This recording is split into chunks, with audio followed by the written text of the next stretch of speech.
Welcome everybody to today's 1 Million by 1 Million Strategy Roundtable for Entrepreneurs. This is part of the 1 Million by 1 Million initiative, our global virtual incubator with the mission of helping 1 million entrepreneurs reach $1 million in annual revenue and beyond by 2020. And this particular session, which is our 156th roundtable, is the first final of the 1M1M New Year Challenge 2013 that was launched to celebrate our 150th roundtable about 6 weeks back. So it's a real pleasure for us to be here and to be able to service your needs, entrepreneurs' needs. Our entire justification for existence is to cater to your needs as entrepreneurs. I am an entrepreneur myself. The entire program emerges out of my own entrepreneurial journey and my own observations of what is lacking, what is missing in the entrepreneurial ecosystem. So without further ado, I am going to get us into the contest itself and introduce the judges. If you are live tweeting the show, and you're most welcome to do that, please use the hashtag 1M1M. Our two Twitter handles are @1M by 1M and @Sramana. You're most welcome to follow those or retweet those or to alert us to retweet your tweets. And this roundtable recording will be published on our YouTube channel. The URL is on your screen, as well as on our blog. The YouTube channel has a lot of videos, a lot of exciting recordings of these sessions, as well as cartoons and 1M1M FAQs, video FAQs, all sorts of things. So it's a channel full of goodies. You're welcome to subscribe to it and listen to some of those recordings. Our first presenter is going to be Mark Benetau, but before we get into Mark's presentation, I want to introduce you to Suresh Sambandam and Siva Devaki, our two judges with myself. Siva and Suresh are both 1M1M Premium members, and Suresh has actually been in the program from the very, very beginning, one of our oldest members in the program, and both Siva and Suresh have crossed the 1 million journey as entrepreneurs. So they have a very deep understanding of what it takes to travel that 0 to 1 million path. So you have an opportunity to learn a lot from them, and they also have an opportunity to evaluate your potential based on reflecting on their experience. This is why we have invited actually all 1M1M Premium members to judge these two sessions. So today's judges are Siva and Suresh. You will be hearing from them as you go along. Shiva's company is Mansa Systems, and Suresh's company is Orangescape.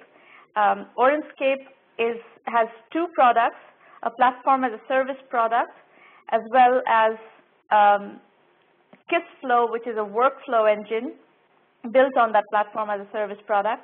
And Shiva has a Salesforce.com, both services and apps company that is doing very well. Both companies are successful companies, and they have very deep experience in the journey that you are either already taking or about to embark on. So, Mark, if you could unmute your line. Everybody please stay on mute until it's your turn to speak. The format will be, you will do a 5-minute or under presentation, then we're going to have a little discussion. The judges and you, the presenter, are going to have a little discussion, Q&A, and then we'll move on to the next. So we have to keep each presentation to 10 minutes or less to finish on time. We have 10 presentations. Mark, on to you. Please unmute your line and tell us what you're doing. All right, can you hear me? Yeah. Fabulous. Okay, great. Great pleasure to be here. It's going to be tough to keep it to 5 minutes, but we do want the feedback, don't we? So, okay, WP Academy, basically we do live training and support for WordPress web design and web marketing technologies, and we provide digital content and subscription services, and we serve small business owners, self-employed, virtual assistants, web designers, social media consultants, anyone who wants to build a professional WordPress website that sells products or services. And we work remotely. People can, join our programs via webinar, so we have customers all over the world. And the market is, WordPress websites coming online at the rate of 20 million per year, and this is growing exponentially. And how are the people who are making these sites learning? YouTube. This is not the best way to learn a complex topic. I don't need to tell you that. Or the WordPress Codex, which is geek documentation. And the additional problem is that to make a real professional business website with WordPress, it's a lot more than knowing how to use the WordPress user interface. You have to know web marketing technologies like newsletter management, SEO, shopping carts. You got to learn how to make home videos, social media integration, membership sites, systems, etc. The information how to do this is dispersed, it's out of date and uncurated. And even the commercial professional training, like lynda.com, for example, they don't provide that information. It's all about the WordPress. Which, like I say, it's 25% of what you need to know. In addition, using commercial themes and commercial plugins is the fast-track way to make a professional site. There's not really any comprehensive review site or tutorial site about this right now in the world. And lastly, no one provides reasonably priced drop-in live support via webinar. So here's what we're doing. We're building a global publishing platform within this major niche, serving all these people who want to learn how to publish, publish themselves on the web. We already have the most comprehensive WordPress, WordPress and web marketing training in the world. It's also very affordable, interactive, innovative, breakthrough products and services at every level, outstanding reputation and social sharing, raving fans. Moving me along pretty quick there, Sramana, aren't you? Good girl. So 2012 was a transitional year. We're 100% bootstrapped until now. Until mid-November, it was me doing 80% of the work. I call it, business by the seat of the pants. It's where you can't possibly do everything that you need to do. I'm sure many of you are familiar with this. And even so, we generated almost $150,000 of revenue, mostly from live courses. I took on two full-time employees in December 2012, and I believe that we are poised to become the worldwide authority site within this major niche in 2013. Next slide there. Okay, so despite very low resources, we have a pretty good array of products and services. WP Encyclopedia is our flagship product. The beta version is already out. We sold $35,000 of the beta version already. WP Live is sort of the upgrade, premium live support program, and we provide other things within that: theme downloads, stock photos, etc. This is a one-stop shop for people who want to make a business website. We have two cutting-edge software products, one of which just went into GPL, and we provide managed WordPress hosting as well. So here's a new product. This is really what we're about. It's the world's first comprehensive web marketing technology video help manual, and we're going to be selling. We're selling it now as a subscription service and also as a one-time fee. And what we're working on is the next version of this, which is going to be called the WP Encyclopedia Desktop Edition. You're actually going to be able to download it to your computer. It's going to be about $50. And it's also going to, we're in conversations with major publishers right now to get this out. And if all goes well, we're going to have this by the summer of 2013. So how's it going? How's it been so far is we use affiliate marketing model with a thrice yearly product launch called the WordPress Webinar Marathon. It's a free training. It's extremely popular. We get up to $500 on these live webinars, such as this one. And from there we upsell to our paid programs, and we make we've made up to $70,000 in a single product launch. And notice the social media sharing of our product. Customer acquisition. We are planning a major product launch in early March, Web Marketing Marathon 7. We're got numerous affiliate lead sources. I mean, we're going to do the marketing right this time because we have actually the resources. There's a wide range of organizations that are potentially interested in this free offering, and who doesn't like free training. Our best marketed, most extensive free program ever. And from there, next slide, what we're looking is the bootstrap to get the resources to publish the WP Encyclopedia Desktop Edition. We need about $100,000 for this. That's basically it's a two-man year effort. So we're currently raising $20,000 of seed funding on 90-day notes, friends and family. And depending on the success of Webinar Marathon 7, I mean, we could make $100K from Webinar Marathon 7, then we'll bootstrap directly into the WP Encyclopedia production, or we're going to have to go to first round funding by early March, late March. So that's sort of the plan. Okay, good. So I have heard this pitch once before in one of the public roundtables, and I had a discussion with you. So I'm going to actually let Siva and Suresh ask their questions first, and if there's time, I'll throw in a couple of points. Siva, you want to start? Sure. Yeah, thanks for the presentation. I have a couple of questions here. What's the lifetime value of a customer that you acquire? Well, if someone buys WP Encyclopedia Desktop, they're probably going to want to upgrade to the new version that's coming out every year because these technologies are very rapidly evolving. Right, but what's the lifetime value? Once you sign up a customer, so it looks like there's one-time revenue stream, which is the training, and if they would like to go with a monthly subscription, but how long do you really see them being on that subscription? Is it 1 year, 2 years, 5 years, 10 years? Well, most people, if they're web designers and social media consultants, and they're producing sites for other people, they're going to want to be for lifetime on the live training upgrade.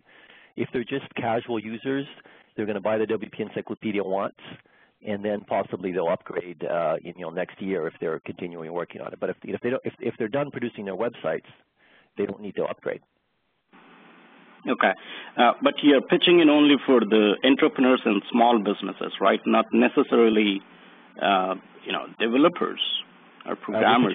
We're pitching to developers too, but yeah, we definitely should include that. That's good feedback. Okay. All right. I think in the interest of time, let's go to Suresh's question first.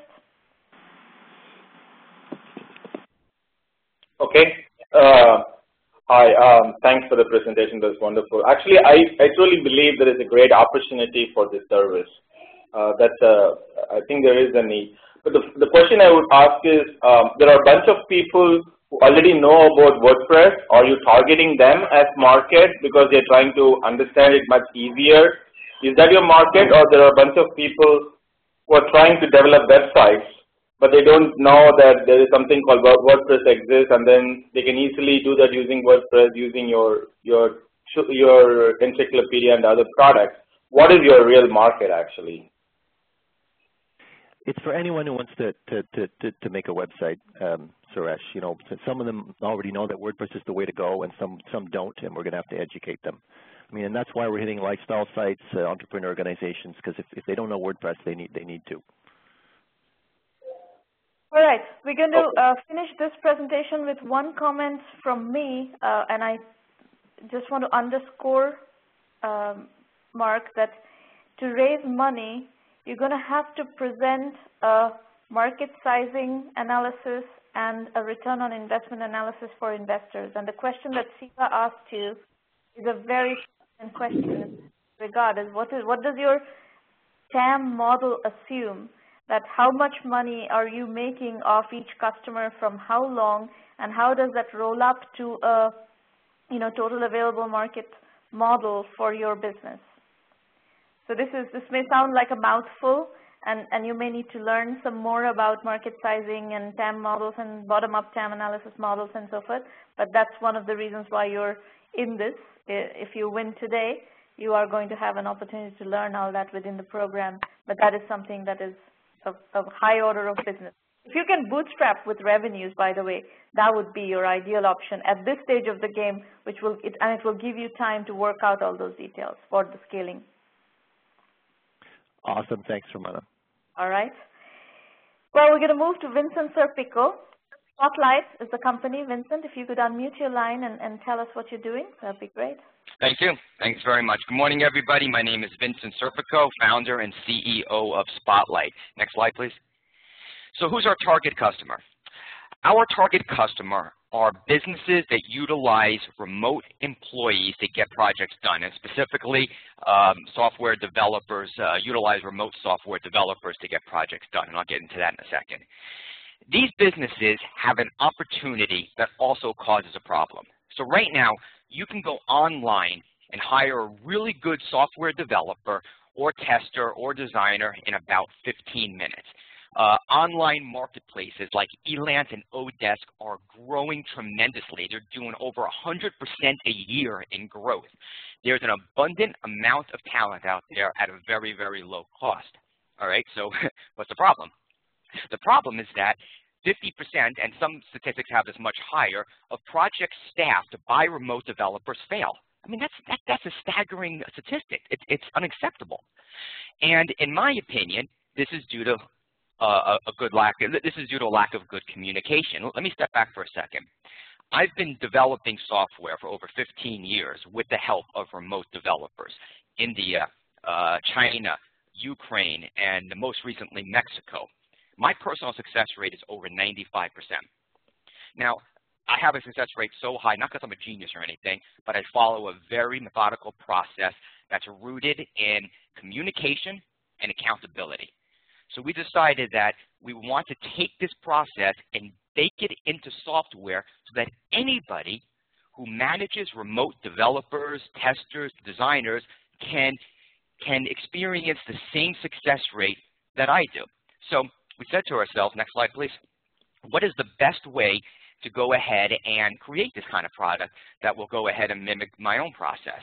Well, communication-wise, the best way for people in remote groups to communicate, the best analog is Facebook, Twitter, social networks. I mean, they do a tremendous job. And the best way to keep people accountable on development projects is agile management, Scrum, Lean, you've heard, you know the buzzwords. We took both these analogs and we put them together. So we merged the power of social networks, the communication of social networks, with the efficiency and accountability of agile project management. Spotlight is project management gone social. Next slide, please. If you look, oh, I'm sorry, that is the right slide. If you look at our customer segment, our actual niche right now is the overlap of two worlds. All software development projects, entrepreneurs and startups. If you take that overlap, these are the people in pain right now. Entrepreneurs and startups will mostly use remote developers, testers, and designers to get their projects done. And they also have a high pain rate in that a lot of their projects fail as they're just getting started. There's a huge, huge pain over here in this community, and that's our initial niche. It's a niche I know very well that I've been doing for a long time. Next slide, please. Our acquisition is we're coming in at a lower rate than our competitors, an equally good product, well, better product in my opinion, than our competitors, and coming in at a lower rate, offering a 30-day trial. We're also offering a unique incentive program. So any startup that's been in business for 24 months or less and generating less than 100K of revenue a year, we're going to give Spotlight away for free at any tier for a full year. We feel that this is going to go ahead and incentivize startups and entrepreneurs to want to try Spotlight and to spread the word virally. Our current tactics for marketing have been grassroots, social, blogging, SEO, article sharing, webinars, getting right out in front of people, shaking hands and not taking no for an answer. Next slide, please. There's a lot of project management tools out there, that's for sure. But most of these tools, they focus on tasks. And listen, I've been doing this for a long time, and I'll tell you something. People get projects done, not tasks.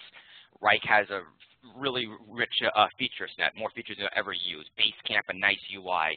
AccuNote, a great task manager. Asana, more funding than you could possibly imagine. But they all focus on tasks. They don't focus on people. Next slide, please. As I mentioned, I own a nearshore software development company, and my clients have been using Spotlight since before our public launch. Our public launch was on December 15th of 2012. And we've been getting great feedback. We've been getting great suggestions, and our clients have been referring Spotlight to their friends and associates. So we've been having great validation. Next slide, please. So what challenges do we have right now? Well, driving traffic to the website and brand adoption. We definitely want to drive a lot more traffic to the website and get people using Spotlight. Also brand switching. This is a pro and a con. The con is that for those already using a project management tool, they're ingrained in the tool, and it's hard for them to switch. This is a pro, too, because once they start using Spotlight, it's going to be hard to switch. That's my story. Thanks very much. All right. A very good presentation. I think what you're talking about is a real issue. However, the market, as you have also pointed out, is very crowded. And there is quite an exit barrier. My experience of working with high exit barrier products is it's very difficult to get into the game and start building, start building the revenue stream. So I think one of the key things that needs to be figured out here is what is the wedge that makes people switch from one brand to another. You have listed a few different competitors, Rike and Basecamp and so on and so forth. I think you're kind of going to need to position your full pitch vis-a-vis each of them and go after their customer bases. Unless you go after people who are not using anything, any kind of project management tool. So I think it's an interesting pitch, it's an interesting value proposition. The customer acquisition issue is going to be a significant challenge because of the crowded market. Let me ask Suresh to weigh in, and then we'll go to Siva and then see what else comes from the judges and audience. Okay, it's another excellent presentation. Actually, he seems to know the problem pretty well, so I don't know whether we need to barge in and ask more tough questions. The only question I would ask is how much the market is growing for new customers who are looking for project management. That way you can target on acquiring those rather than trying to switch them from existing brands. I don't know whether you have some data on that. That's a great question. That's an excellent question, and that is what we touched on is that, yes, we're trying to go for the entrepreneurs and the startups that are just getting started. Brand switching is really hard. So we're trying to focus on those who are not using any project management tools. And the reason why I reference Elance and Odesk so much is that currently just Elance has 2 million freelancers and growing exponentially. So the idea is startups and entrepreneurs, which account for 60% of Odesk, are just getting started. They're just hiring folks off of Elance and Odesk, and they need a tool. So yes, we're going after those who are fresh to project management tools. Siva? What's the pricing, Vincent? Okay, our basic plan is 5 users, 1 project at $29 a month. 15 users and 5 projects is $39 a month. And okay. Our professional plan is 40 users, unlimited at $79 a month, and I just pasted it in. Okay. So the key thing that I was looking for, not just one tagline saying we are different because we got a social communication. I mean, social means a lot of things. I couldn't really grasp how you're making that as effective, apart from just one tagline. If you have another slide in which you really point out, hey, this is what exactly other tools are offering, and this is how we are different, that would have been a much better a proposition for your own solution. That's one thing. And the remote employees problem, I mean, I think the problem is not just the communication. I think it's the quality as well. I understand you don't have a control on the quality, assuming that they're picking the right quality resources, then you're making that as an effective project execution by providing the right tool. So I think if there's a way you can actually provide that quality element as well, which is going to be the toughest task that you can think of, then I think you will stand out. So. I like that a lot. I like that a lot. I like the idea of going ahead and doing a comparison between our competitors' UI and UX and ours, and then go ahead and describe how to maintain quality. Love it. Thanks. You have to find the positioning points of how you dislodge each of the competitors. You need competitive positioning vis-a-vis each of the competitors so that you can, depending on which competitor that people are evaluating, that you have a comprehensive response to that evaluation process. All right, we're going to have to move on. Thank you, Vincent. Great presentation. Thank you. The next presenter is Arham Faraz. Lead is the company. Arham, are you on the call? Arham, if you can unmute your line and tell us what you're doing.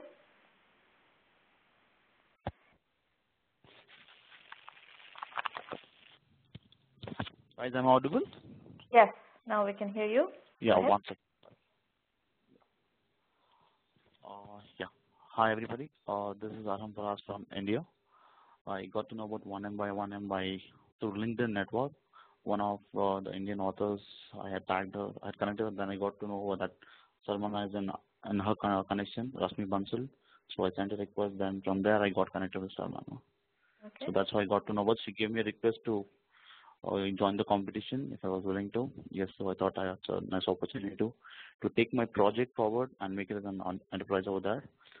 Lead is currently in the state of a project, which is a social enterprise, social project right now. It's a social enterprise. It was actually a thought in my head. We started off somewhere in May, wherein I thought that I need to go back to the colleges and guide the students on leadership qualities. So I started a Facebook page somewhere in May 1st.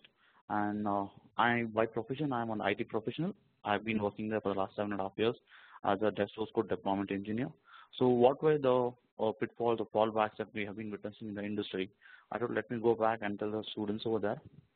So that turned me out to be a social entrepreneur. I became a leadership speaker over there, motivation speaker, public speaker. So I was able to train 1,700 students in my project till now in an honorary fashion.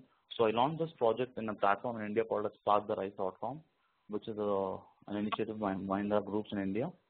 So with this, I was able to train 1,700 students. So that itself gave me a push saying that, okay, fine, I will have to make a switch from the current industry where I'm there right now. So I'll move on to a new industry called as a self-help or the human resource development industry. So the next slide which we have in front of us, the lead thought that was there in my mind. I'll just summarize what exactly I'm running over here. Maybe I'll take a minute on that. I'm just trying to bridge with my knowledge and my information and my skill set and passion the gap between the college and the corporate, helping the college students understand few leadership qualities, make this as a habit, and then go into the corporate and then start taking steps and exhibit these qualities and then reach higher. The tagline which I have given to my project is lead, reaching higher in life to make a difference. I talk more about impact to students than income. I tell them to learn things, then excel, achieve, and then drive. After that, they start earning things. Next slide, please. Sramana, next slide, please. Yeah, thank you. What is this project about? In this project, like I said, the lead is just a thought in my mind. So this thought I'm going to make into reality by making social enterprise over there, which will help students to find the inner potential right now because I'm interacting with them. Every weekend I go and give presentations to them. And then it's also a way to live happy, innovate things. This is being done for bachelor's, master's, postgraduates in any field. I am trying to realize some leaders in the field of education in the next 10 to 15 years so that we come out with great products for the society along with great services. So the chief aim is to have more leaders in the field of education and get better products for the society. Next slide, please. Yeah. Who will the project help thrive? There are two groups of people over here. First is the university graduates. They'll understand some concepts. It is very prudent they understand in the age group of 18 to 24 rather than come into industry then understand all this after 29 or 30 years of age, after 10 years of working age, and then realize, okay, I'm a team lead, start exhibiting these things. No. This can be taught to them right now in the colleges. This is not being done in the colleges in India right now. We are teaching management, technology, everything, but the principle, the human behavior skills, the other leadership concepts, these are not being taught. So I thought we can start this niche right now over here. So second part is working professionals. I tell the students and the working professionals in the first, before the mid-level management to lead without a title concept. So they start leading without a title and then they succeed without a title. I don't see them after taking a presentation, a keynote presentation, what I give to the students, a 3 to 4 presentation. After they don't become the leaders of person in the organization, no. They climb up the ladder, but they exhibit these qualities. More on so, I tell them the why to concept of doing things, not how to concept doing things. Next slide, please. Yeah. So how will this help them, guys?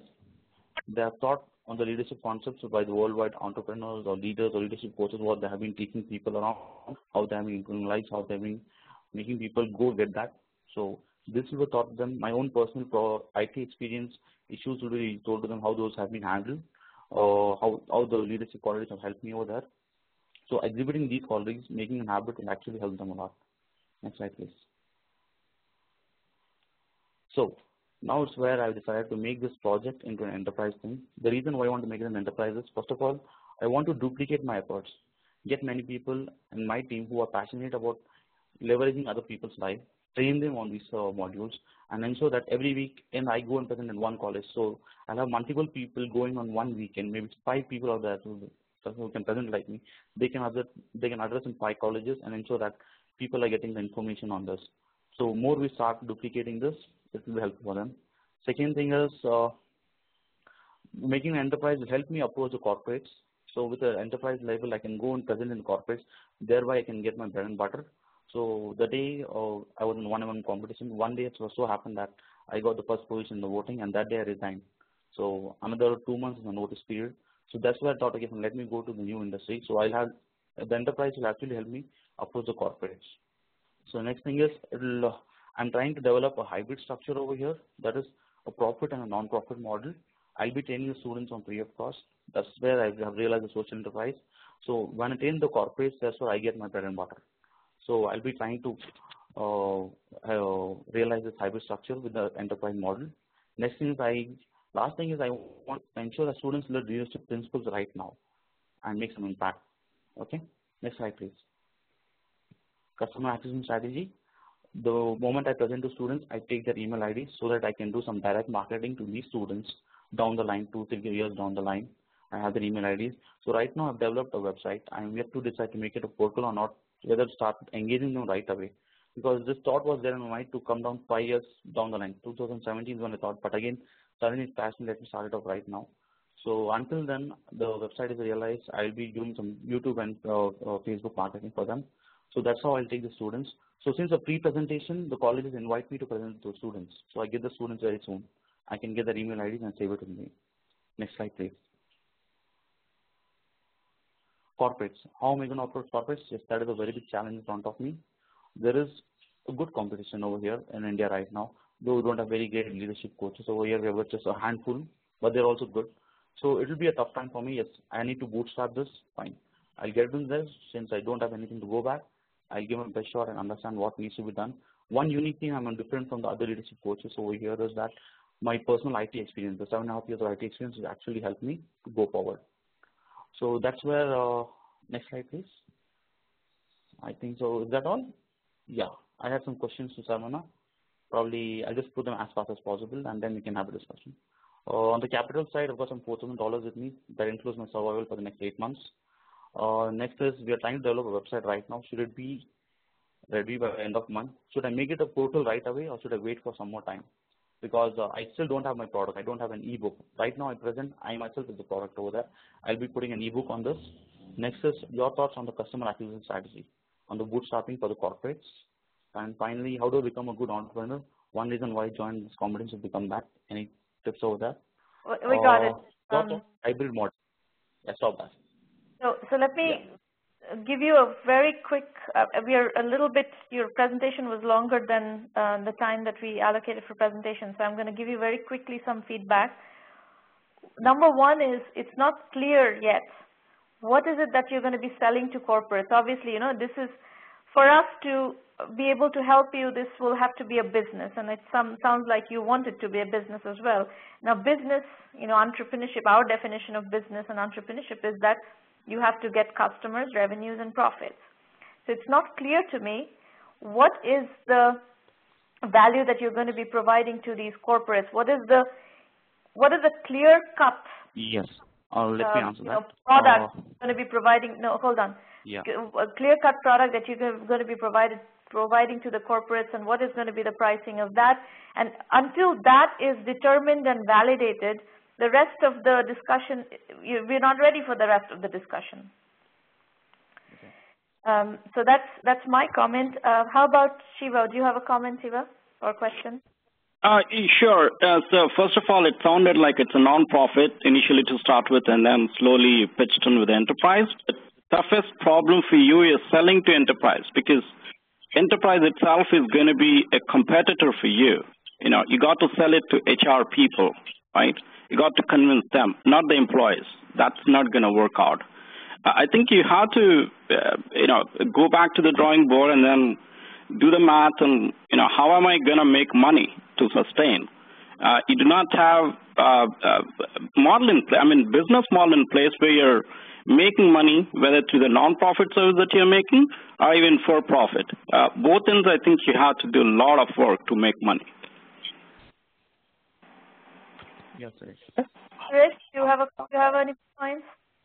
No, Sramana, I'm going to pass because I think, as you said, you have to clearly define what is the problem you're going to solve and what's your value proposition. How you're going to, do that. So I think you need to talk to probably Sramana more and then define that very clearly. I'm going to pass. I don't have more questions there. Okay. All right. Well, as you know, this is very raw, basically. It's, you are a talented person, but the project at this point is very raw. It will need a lot of work. We encourage you to keep going, but let's move to the next presenter. Thank you for the presentation. Thank you. Next presentation is Rakesh Mundal from Creative Crowd, I believe, yes? Yeah, can you hear me? Yes, go ahead, Rakesh. Okay. Thank you for giving me this opportunity to present here. Good morning, everybody. My name is Rakesh Mundal, and I'm from Kolkata, India. And I just started this Creative Crowd along with another my co-founder called Atul Gupta. So today I'm going to discuss about this Creative Crowd. Creative Crowd is a crowdsourcing. It's a fast and affordable crowdsourcing marketplace in India, and with a regional focus, because our market target is only geographically focused in India only. So our mission is to make Creative Crowd as a marketplace for opportunity for the people with a creative bent of mind and a technological background. And our objective is to create the best pool of creative professionals in India by engaging, equipping, and grooming them so that they can deliver the highest quality of creative work. We also aim at creating a platform where the designer can engage with the customer using their skills and meet their expectation. So coming to our customer segment, right now we are focusing on the three segments like small and mid-sized businesses, startup, and the design agencies. And our geographical focus is India, as I told earlier, and India is still not a mature crowdsourcing marketplace, but the crowdsourcing model has been very successful globally. And have a local and having a local focus, we will engage with the startup and SMBs to educate them on the crowdsourcing benefit, and also we will be able to onboard designer talent who are looking for opportunities. And also in India, we know that the maximum suppliers are from India. So in our platform, when we started, we have already the supplier side from India, and we have a strong designer base there. And our total addressable market is around $100 million equal to 5 billion. It's how I just give a small break, like if I consider 1 lakh businesses and they are spending 50,000 per year in their design and writing services, because we have inside our crowdsourcing platform, we have design and writing services both. So this is how we are projecting right now. Now coming to the value proposition, the amount of outsourced business being transacted on the various services exchange around the world is huge, and India's scenario is the same. So design, and at the same time, design is gaining the importance in this app era.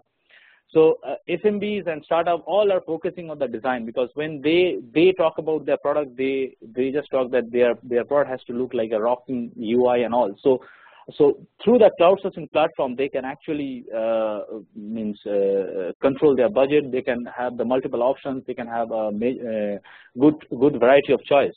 And SMB and startup need a platform to find the designer also. So so here with the Creative Crowd, they don't need to actually find, they just need to post the project, and the real time the designer will work and they will get their work done. And Creative Crowd provide an opportunity also for the designers to show their skill set, as we have another segment called the Pro Designer segment, or the Portfolio segment, where designer can, if they don't want to participate in the crowdsourcing, they can actually showcase their portfolios to get noticed by the employer or by the startup or entrepreneurs. And also the design agencies are expensive, and they have a few choices. So with the Creative Crowd, it's an ecosystem in India with the designer and the customer marketplace. And the most important part, from the price point, we started it, and a very minimum price is 3,000 rupees for starting any contest. So what is one of our major mantra is the affordable things. Now coming to the segment analysis, currently we are targeting as the startup and the tech startup space, especially the tech startup and the retail startup. And the design agencies is our main targeted. For the domain prospecting, our focus is to the web design, UI design, graphic design, business card, logo, and the writing services like the tagline, presentation content, domain name, business name, and more. So next slide, please. As we define our targeted customer definition is very close. It's just startup, design agencies, and the designers. Because why the designers? Because we have a pro membership section inside the Creative Crowd. So if some designers wants to be a pro member, they can check the pro member and they can start showcasing their work. And next slide, please. We have a few customer acquisition strategy. Number one is the workshop. We already done quite a few workshops in various institutes and various places with the designers and also with the startup community. Just to give an update, here we already tie up with few places, like in Mumbai there is a place called the Placey. They eagerly mailed us and asked us to host a workshop in every month. So we are now hosting every month workshop with the startup and the designers to educate this entire ecosystem. And also we are participating various events like in Startup Weekend and the other whichever is happening in India. And we have a dedicated blog for the designers that's called Creative Layers. Through that we are also we are also communicating with the designers. We have already published more than 1,000 articles, and we have 30,000 visitors per month. And we are doing some focused internet marketing, like the Facebook we have, and we have quite a good fan following on that page. Now this is a competitive analysis where our major competitors are 99 Designs globally, Design Crowd, and the CrowdSpring. But the most important part is our price point is starting 3,000. So sorry here, I was just forget to edit that. We started the bare minimum price is 3,000 because we got quite a few feedback from the market, and then we slashed down the price. So if you want to start a contest, just pay 3,000 plus, and you will start getting your design or the writing services. So this is what is our major analysis, because and also we have a community inside already, and there just the figure is we have 6,000 designers. Last time it was 5,000, now is the 6,000, 1,000 we crossed. So designers are every day uploading their portfolios and all, and we have already quite a few pro members there. They have paid me. In last 1 month, we got around 7 pro members. So we are now just trying to build that part also, so that they can showcase their work things. And here I'll not just go through it, because apart from the pricing point, other things they have already their platform. But in terms of coming into the when it comes to the Indian market, the price is a major sensitive area. So where we are just focusing right now, and also the physical presence in India, because we are doing physical workshops, various places where we are interacting with the designers and so Rakesh, so this quick summary of what you're trying to do is the 99 Designs for India, with a much lower minimum price point. Yes, exactly. And we just put design price for minimum price point is, I think, about $800 or something like that. They have around 17,000. I just calculated all in INR because all my calculated figure in INR. So it's 17,500, and the design crowd is 12,000, and crowd paying is 15,000. That's the bare minimum price they have to pay to start a contest. So here it's 3,000. Sorry. 3,000. Okay, got it. Okay. Go ahead. I would invite the judges to start asking their questions or comments. Suresh, would you like to go? Sramana, let me jump in, Suresh, here. Have you heard about Jade Magnet? Yeah, of course, I have seen that. They are our, I'll not say competitor right now because their platform is not ready. We are bootstrapping, and already we have, means here I don't want to say, but still I'm saying how you can judge in Jade Magnet that the 5,000 designers they have, but in Creative Crowd you can see that lively we have the 5,000 designers and people are uploading their portfolios. So it's all a very transparent. Secondly, the contest which we have already developed, there people can see and interact with the designers in real time. But in Jade Magnet, I have already registered as a designer. I told you in the starting that I'm a UX designer, so I have already registered. As soon as they post a project, they need to send the design via email. There is no platform like 99 Designs to actually upload a design, get the feedback real time from the client, and then you select as a winner. That platform is not there, and they are older than. But you don't have to. What Suresh is making is that Jade Magnet is a competitor. It may be a competitor with weaknesses, but it is a competitor. Yeah, it is a competitor, and they are also sort of India focused. The other question I have is, I have personally used Jade Magnet. Okay, and I'm coming from that experience as well. One of the problem is in this creative space. I don't know how we are going to solve. I would love to hear from you. Good creative designers are always busy, right? Because they are premium and they are always sort of busy. And there is, of course, right? And they're not going into a crowdsourcing platform and then trying to do work. So how are you? And hence the quality becomes a big sticking point for some of these platforms to take off very well. So how are you going to address the quality issues for your platform to take up?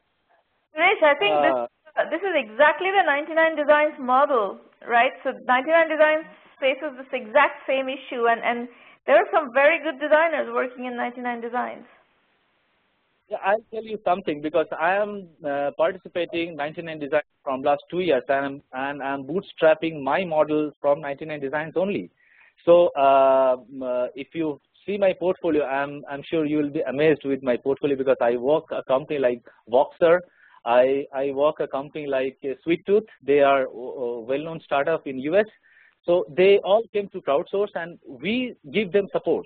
Now, how we are doing it in India, let me tell you, because as I told that Creative Layers, we started a blog, and we are physically trying to interact with the designers, where we are engaging the real talent, where we are doing small activities in the various, this multimedia institute like Arena, Brainware. Now we signed a contract with the Brainware that every month we are going to have a UI design camp with their small area, where we are trying to pick the best designers. If we find the best designer, we will engage them. And if you go to our site and check the portfolio, you will find some amazing work by some designers who are from Symbiosis Institute of Design. We have designers from O&M. We have designers from who are working in the company like Infosys. They are showcasing their product, and they are interested to work in the crowdsourcing. I'll tell you my one experience. I got my first customer a few days back. He was from Bombay, and he called me 2 times, and he's saying that, Rakesh, what is the process? So I explained that process, and then he saying that if I don't like, what will happen? So I said that you will get your money back 100%, because that's the trustness which we can create, and we are giving 100% money back. So after 3 days, he submitted a project. First 2 days, he was not able to receive a single logo, but after that, the first 2 days, we didn't send a single mail because our system has some problem. As soon as we sent the mail to the designers, he got some good design from there, and now he's saying, Rakesh, I don't need my money back. Next few days, I'll be selecting the winners. So I was just fearing that whether I have to give the money back to the client, but now I'm very happy that the first customer, I don't need to give money back. So this is how the practical scenario is saying. We need to just designers with. I think both Suresh's points is important for you to keep in mind that, you know, to build that scale is not a simple affair. You know, to build enough designers of a high quality is not a simple affair. It has been done. 99 Designs has done it. Design Crowd has done it. CrowdSpring has done it. And there is a variety of other creative, crowdsourced creative communities, Envato and so forth, that are doing very serious business. So it's a proven model internationally, but that still doesn't, you know, negate the point that Suresh is making, that it's a tough challenge. Of course, a tough challenge, because I am facing day by day the same challenge. That's right. Okay, Siva, do you have any question or comment? Sure. I think I need to talk to you. I might become your customer because I'm currently facing this problem with the designers that I've hired. So first of all, the idea is great, and it's a proven model. It's just that you need to execute it right. So more than the price, I think is the quality what is important. You know, I can try out one time, and if I don't get the quality, then I'm going to back out, right? I never tried 99 Designs for various other reasons, but I'm going to try your service and see how it works. Again, I think when you're trying to do this competitor analysis, and if your market is India, as Suresh mentioned, you definitely want to highlight the Indian segment too. And I'm assuming that you're targeting only Indian customers. And when you do this analysis, I couldn't really grasp how you're making money if you're, you know, if you're just charging 5,000 rupees, which is quite nominal for any designer for a simple logo. So this 5,000 rupees I didn't get is the logo, web designer. I really didn't understand what this 5,000 rupees is for. But I think there are a lot of other things that you need to work on your pitch. But overall, the idea is great. If you execute it right, I think you will definitely beat other competitors in India. Okay, just 30 seconds. We are making money for what? We are taking 15% commission from the contest holder, and also our pro member are giving 999 rupees per year. That's how we are making money. Okay. All right. All right, we're going to move to the next presenter. Basically, it's a concept arbitrage, guys. It's a good concept arbitrage opportunity. I think the opportunity is there. So definitely keep going at it. I think you can build a business there. You just have to execute well, as both Suresh and Siva said.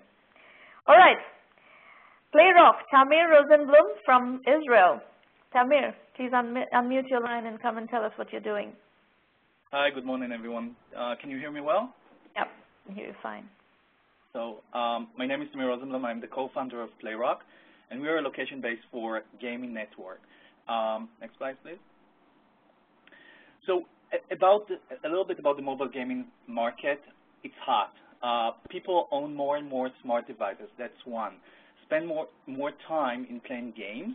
That's two. And then play them everywhere. Now, two numbers. There are 350 million mobile gamers to date, and the mobile gaming industry is $12.3 billion and expected to be $15 billion by 2015. Next slide, please. All right, but what is the current gap? When two people are trying to play together when they meet, it's really cumbersome. There are difficulties to identify the player and start a game together. But basically, when we're talking about real-time gaming, there are challenges to start a game together. In most of the games are either randomly pair the players together or provide lists with names, and you just need to choose, and you don't really know the information about the players. On the other hand, the game developers struggle with exposure and user engagement. There are over 1.5 million apps in the market, and developers really struggle nowadays to gain the exposure that they need. Next slide, please. So what is our solution? We are a location-based gaming network where people can create their own gaming spaces everywhere they go. At bars, at their homes, in the classes, outside, everywhere they go, they can create their own gaming spaces and communicate, meet, talk, and play in real time. We're making games local by enabling game interaction with people next to each other. So how it's been done, when two players are in the same space, they can initiate the game, and the space are location-based, so they see who are around them, and they initiate the game together. We're keeping the initiation of the multiplayer game simple. That's one of our foundations. The process to initiate the game is very simple and intuitive for the users themselves. They join, they see the users that are around them, pick the game, and send the invite, and start the game. Capturing the gaming experience before, during, and after the game. We're not just around the game itself, we are the whole gaming experience, before, during, and after. Before they can chat with each other, during there is a lot of integration and real-time chatting during and after the game. A central place for gamers to find multiplayer games. We're aiming to be a central place where players know that they can go to PlayRock and play multiplayer games together in real time. Next slide, please. So here are the screenshots, some of them in PlayRock. From left to right, you join a space around you. You see all the spaces. You pick a space, then you see all the players in real time. You pick a player, and then the game, and the invite is sent to the other player. So you see the simplicity. You see also that the benefit for the developers, there are two benefits for developers. One is that from single-player games, you can transform into multiplayer games. We are providing a platform, an SDK for developers, and developers can use the spaces concept and the multiplayer concept that we have with PlayRock to transform single players to multiplayer games. Also, we have viral cross-promotion, benefit for developers. By joining the space and seeing and trying to and picking one of the games, they can see other games that are that they can play in real time with other players. So those are the two key benefits for developers. Next slide, please. Player acquisition strategy. So here we thought about several acquisition strategies. The first one is obviously Android app distribution channels, Google Play Store, promotion by third-party developers to the users. So we are developers are adding their games into PlayRock Network, and they have already their own existing user base. So developers will talk and tell their user bases about PlayRock, and the ability to choose the multiplayer options to play together in real time. Single-player mode leads to PlayRock. The games will have an icon to play multiplayer to play with other players in real time. Virality, inviting friends from Facebook and contacts, so other players can invite their friends into our network. Sitting game spaces around the world. We are planning to create virtual gaming spaces in New York, in Tel Aviv, in other spaces, in other cities around the world, already prepared for the gamers to enter into PlayRock and see those gaming spaces, and they won't need to create their own gaming spaces from scratch. Announcements on app review sites, and the last thing that I want to mention is the first users are not dependent on actual community. Since our service is basically to connect to people to play in real time, we don't really need to build and reach to a status of a large community for players to start enjoying our service. Next slide, please. The business model. So we have 4 different models that we are validating right now. The first one is premium venue spaces. based on the gaming, we are going to create venue owners are going to create their gaming spaces at their physical space, and based on the gaming traffic, they're going to pass some money. The service is unique in the market. That's the competitive advantage. Right now, the benefit from us is the real-time communication and gaming at the same venue. And that's a unique right now in the market. The second model is premium services for space owners on a subscription base, and the advantage is that we are the space owners who are gamers can create their own unique gaming spaces, and they will want to customize their spaces and to attract more players into their spaces. So it's increasing the popularity, and that's something that's appealing as a business model. The third one is ads. We are going to any businesses or brands that want to advertise in PlayRock. The competitive advantage is that the ads appears when the players are most engaged. When they're sending invites to each other and the other player accepted the invitation, at that moment we're presenting an ad, and that's the moment that they're most engaged, and that's the appealing factor for businesses.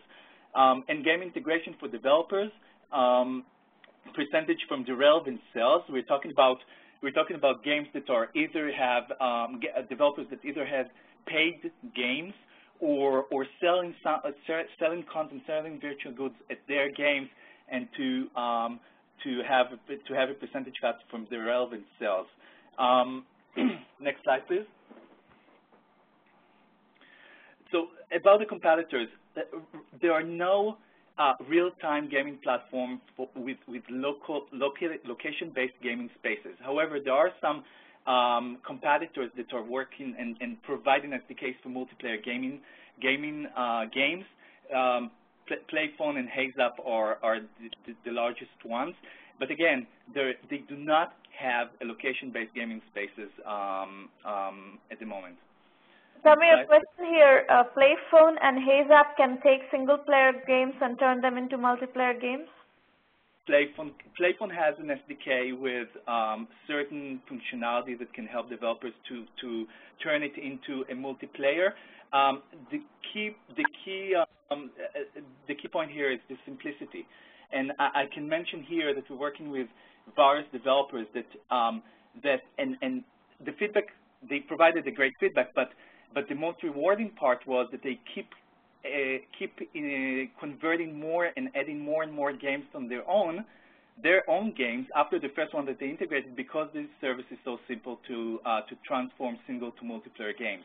So the key is it's on the simplicity, but PlayPhone has SDK that provides some functionality to turn it into to a multiplayer game. HazeUp do not have it. HazeUp has a way to initiate a gaming interaction between two gamers by providing the username and password.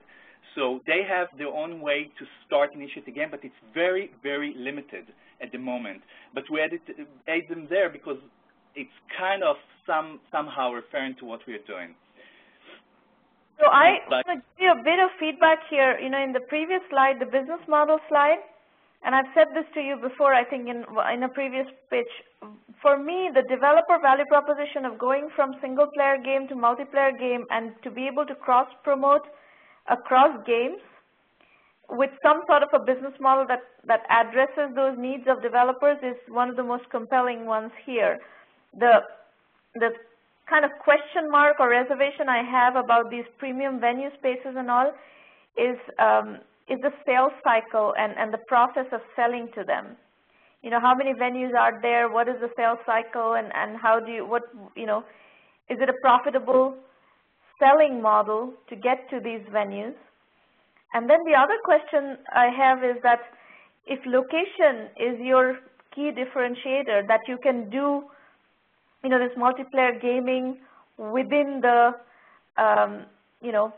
within a specific location, that could be applied to a Starbucks as well, right? Maybe you're sitting at a Starbucks and there are a few people who want to play and they all want to play the same game. I mean, what I'm asking is the question, why are you so focused on these premium venue spaces and space owners, as opposed to going with a, you know, relatively, for me, of the four business models that you've shown, the most compelling is the one that uses developers as the target customers. Okay. So we're evaluating right now, since we were just released PlayRock 2 weeks ago, as a beta version, and we'll see in the last slide the growth. But we're validating all four revenue streams. So the one. Yes, and then you should. You know, my comment is just based on my knowledge, and you absolutely should get validation. But there are some other points of, you know, sales channel, sales cycle, all these things that you should take into account as you are, you know, validating and building the strategy for each of those and deciding on where you're going to hang your hat, essentially. Right. Back to the Starbucks example. So can you go back to the table? So you talked about the premium venue spaces and why we're so focused on that, or we're not. We're focused on all four, but why the premium venue spaces is still there. Let me give you an example for Starbucks. We're aiming, when we're talking about the unique service that we're giving to local venues, what they want two things. They want a supplement service for the space, to the physical space, that's one, and they also want to attract new customers. So what we thought about is when you're tracking, when there are local venues that are that using PlayRock, and PlayRock is a location-based service that they have gamers, local gamers, and they see in their list as a premium space Starbucks. And when they click on Starbucks, they cannot enter Starbucks, but they see an ad, a promotional ad. Come to our branch. You can meet, play. Here's the people that are right now in the branch, and you know, a promotional about the coffee or whatever. But they see the ad, they cannot click on it, and then they're getting closer. When they reach to the point that they actually can go inside the space, we track it, and we know exactly that the player was engaged due to they clicked on it. We provide them the ad, we provide them the map, the direction, and then they actually join it when they were in the physical space. That's appealing to local venues. So right now we're promising. I think if what you're talking about to do with Starbucks or, you know, similar venues that want to attract customers by offering premium services and using your ad facilities, I think it's a very promising combination of what you're trying to provide here. Right, and obviously the developers are a key stream as well. And we are the challenge with the developers that I can mention right now is that right now we're working with independent developers that do not have revenues. All right, so we need the challenge is to attract and to test it with developers that are more out there. Yeah, you need developers who have paying products, not free products. Right. All right, I'm going to stop and let's give Suresh and Siva a chance to ask their questions, make their comments, and then we need to move on. This one is running a little bit longer than intended. Go ahead, Suresh. Actually, I'm a bit surprised. I'm not very experienced. I have to first admit I don't have much experience on the gaming industry. But I'm a bit surprised there is no multiplayer, massively they call massively multiplayer game platform for developers. Is that really true? I would be very surprised if that is the case. Location-based platform for games. There are a lot of platforms for gamers to provide social features, but there is no gaming platform that provides a location-based service to gamers. And the whole concept of local games is starting to be very, very interesting and hot right now, and we saw recent articles from Forbes and other news sites that are talking about the concept of local games and people that are playing locally at a physical place with other people and ways and means to provide that simplicity to players. So to your questions, there are no local-based gaming platforms, but there are platforms for actually many platforms to provide social integration. Okay. Yeah. Okay. I actually like the venue-based services. In fact, the developer integration is, I don't know how developers think in terms of lock-in and, how would you address that question? Would they feel that they get locked into your platform? For developers, I think this would be another channel, Suresh. Developers are looking for additional distribution channels, and for them, another distribution channel. It's not exclusive. But and there is no like this game. Whatever game they develop normally, and then it just runs on PlayRock automatically, kind of. Right, and also they get to kind of leverage off each other. So if you have a portfolio, if there's a portfolio of developers working on PlayRock or distributing through PlayRock, then they can do in-game advertising and stuff like that through the platform into each other's games, and that is one of the key trends in the industry right now of how developers are game developers are acquiring new customers, and that process today is very cumbersome, and if this can offer an elegant solution to that, that would be interesting. So those are the two revenue models that are interesting, actually. Okay, right, I agree. Okay. Eva, did you have any comments? Sure, yeah. Okay, I'm assuming that the competition for you can be from bigger players, your competitors, not Playphone, not His App. I mean, it could be even Facebook or someone who can add the location element in their platforms. Do you think they're not going to do this? No, larger platform can create the location-based service. However, it's not the location basis per se. It's first the spaces and what you have in those spaces. We are creating a network where people, not just venues, everyone can create spaces anywhere. So we have those spaces, and in the space itself, it's not just gaming.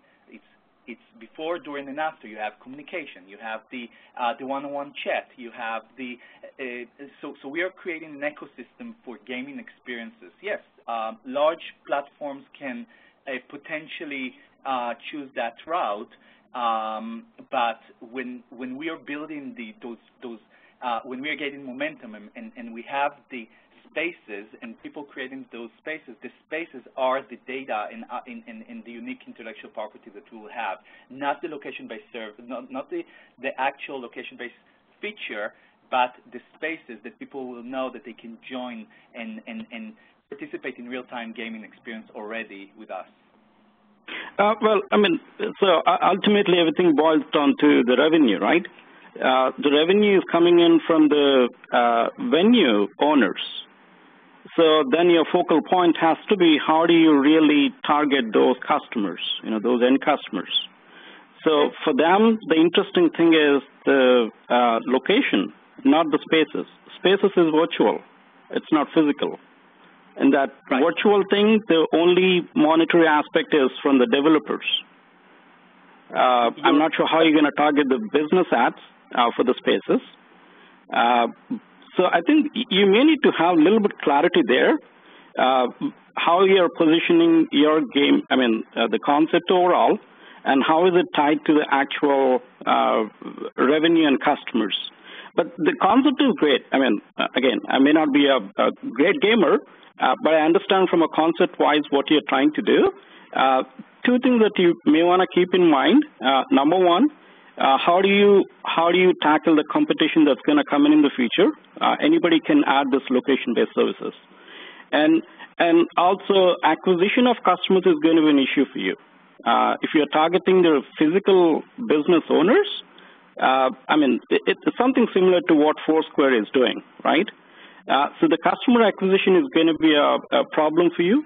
You need to tackle that. Otherwise, the concept is great. Thanks. Just 2 comments.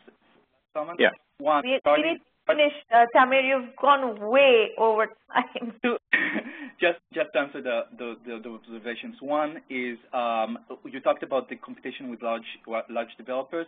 So the concept will not work for the developers that have one game. The concept is to have a group of games that people can join those spaces and play together, not just one game. People will not just join a space for one particular game.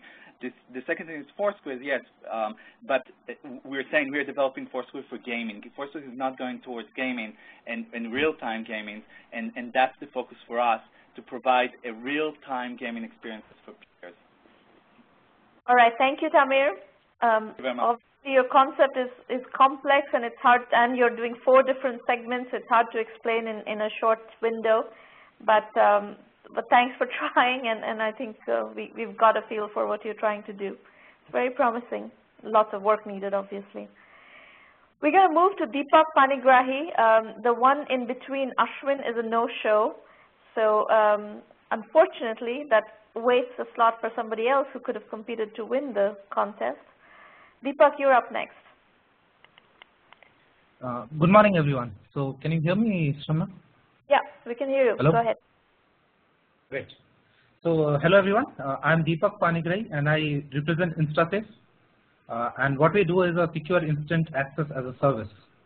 Next slide, please, ma'am. Yeah, so quickly about my team, we are founders with Biju George, about 10 years of experience from Radware, Nortel, Tasman, and he leads the head of the customer support. I lead the product management. Ravi sir is from Avaya, Nortel, Tasman with 25 years of experience in the US and India in R&D, and he's our CEO. Sandeep has very extensive experience in sales and marketing, and he's the current CEO of the InstaSafe. Next slide, please, ma'am. Quickly about our advisors, Sriram sir is actually a CEO of iValue Info Solutions, and he guides us on the market strategy and GTM. While Marcus is a very dear friend, and he guides on our corporate strategy, and currently a Vice President of Global Operations for Aon Broking in the US. Next slide, please, ma'am. So, who is our customer? InstaSafe customer is a business with critical apps, with high availability needs, and with offices spread across with a lot of remote users.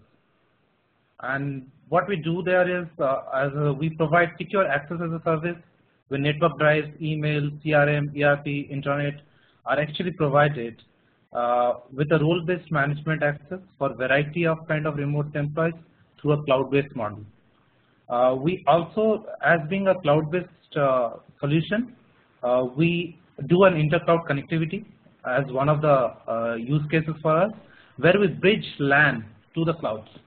So any cloud provider, we can extend them and help the businesses bring them into the private LAN experience. So net-net, in summary, InstaSafe takes any resource, can use any device within an organization with the ability to access the resources from any location for the employees of the organization. Next slide, please, ma'am. The biggest value proposition we bring with the cloud-based model is a SaaS with the centralized management and the variety of benefits that we bring with our solution, like the reduced complexity of administration, support, maintenance, with tremendous amount of reduction in the rapid service creation. So it's as easy as provisioning an email to within an organization. So as quick, very fast, at the same time, working with all the today's existing technology without need of any specialized software or dedicated equipment. And with a SaaS model, it gives the complete elasticity to the customers, where they can scale as per their necessity and pay as they use the service. So the next slide, ma'am. So who is our customer segment? The vertically we focus on basically the retail, logistics, supply chain, ITS, and hospitality, and these are the people who businesses and organizations which have multiple branch offices, which large number of mobile remote workers. The benefit here is we make them a lot of BYD friendly. where they can bring any kind of devices within the environment. At the same time, they can access the applications which could be hosted on-premise or on the cloud. So it could be a combination of both. The person who is making the business decision for us is a business head in a SME or SMB or the CIO of an enterprise. Next slide, ma'am. The go-to-market strategy, today we focus directly so that we get a lot of feedbacks and we can work out with our complete iterations to build the right kind of product. So it's completely direct as we speak today. But in the phase 2, we want to tie up with value-added resellers, SI integrators where we sell it through them. We also would like to join the self-service online marketplaces like Amazon Web Services, Google Marketplace, Spiceworks in US. And once we build our base, we could also provision instances solution to the telcos, data centers, and ISPs where they can white label the complete service and take it to their customers completely as a service offered by them. Next slide, ma'am, please. So who is our competition? The first and foremost, the widely popular one are the best of breed appliances. Today, as we see, they are basically focused on a very large enterprise market, and some of the examples are the names of Juniper, Cisco, F5, and so on. The other competition that comes out is the cloud-based vendors, and we are seeing a trend here coming up where the proliferation of remote access due to the BUID concept and the mobility getting more popular within the organization. And we feel that cloud-based vendors are actually well poised to leverage on this trend. Some of the examples are our competition in this are Asavi and Pertino from US, where Pertino has started in 2011 and has currently raised about $8.9 million from Norwest and Lightspeed. The other competition is the other telco providers who actually take the solutions and provide them as a service, and it could be right from anybody from Verizon, AT&T, Airtel, Vodafone, NTT, and many others. Next slide, please, ma'am. So till date, we have built up a prototype for us, and we have been testing our idea and the concept, and we started our beta trials from November 2012. We have successfully acquired 6 beta trial customers with 3 paying customers. And we are currently in POC progress with 5 more enterprise accounts in Bangalore. So let's try to understand a few of the use cases at least where we actually made some sense. So why the InstaSafe? DataWeave is a startup, big data analytics startup in Bangalore. What we did was we connected 3 clouds for them where the data was distributed for their information crunching of our day-to-day activities. Very seamlessly bringing them all into a LAN-like experience for all the employees and for the organization. DVC is a CA firm where they were able to access the in-premise accounting software from remotely. iValue is a distribution company where we increase the productivity of their employees by giving the safe and secure access to their SAP applications from within and outside the office. Mobisur is a mobile-based startup company based out of Bangalore, where we provisioned secure access to access their code repositories and servers from remote locations. Next slide, please, ma'am. Next slide, please, ma'am. Hello? The next slide. You don't want this one? This is the next slide. Next one, ma'am. I'm going to start somewhere else. This was your last slide. This is the last slide? Okay, perfectly fine. So I have pretty much this. So what I wanted from 1 million was an exposure and an understanding to introduction to advisors, some prospective customers, and some guidance on sharpening the customer segment and the growth hacking for me, ma'am. So Deepak, first and foremost, I think your positioning is very unclear. I don't think I understand what you do. And I know this space at a relative level of depth.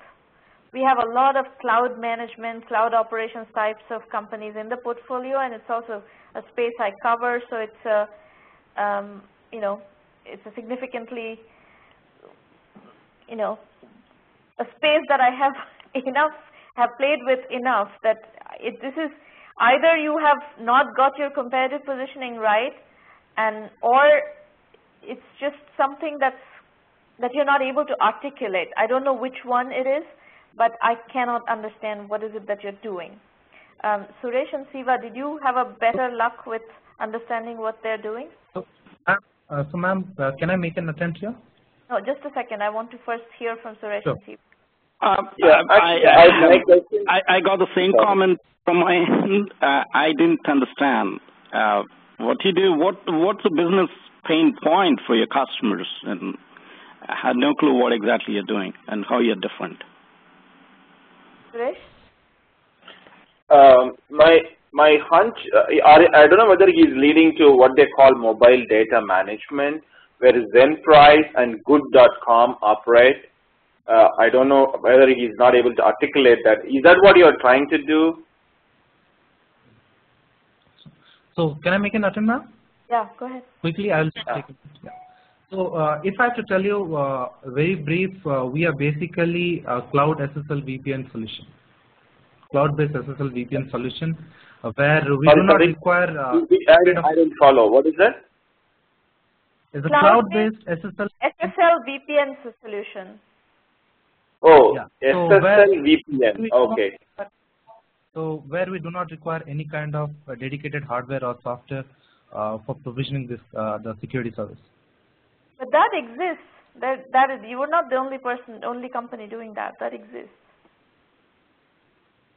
So yeah, so SSL VPN has been existing in the form of appliances and all, ma'am, but the cloud-based vendors are actually popping up from 2011, 2012, and so on. So there are few startups, as I mentioned. There are numerous startups, actually, not one or two. There are numerous startups going after that space. I've seen this before. Even at roundtables, I've seen these before. Okay. So yes, there is a SSL VPN is a market that is developing. Then why do you pitch your project without mentioning that? Why don't you pitch it as an SSL VPN solution, and here are the 16 competitors for that space?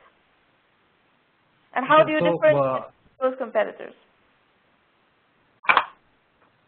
When you present a very senior team, at least apparently very senior team, and I'm surprised that that senior team has not been able to get to the heart of the problem.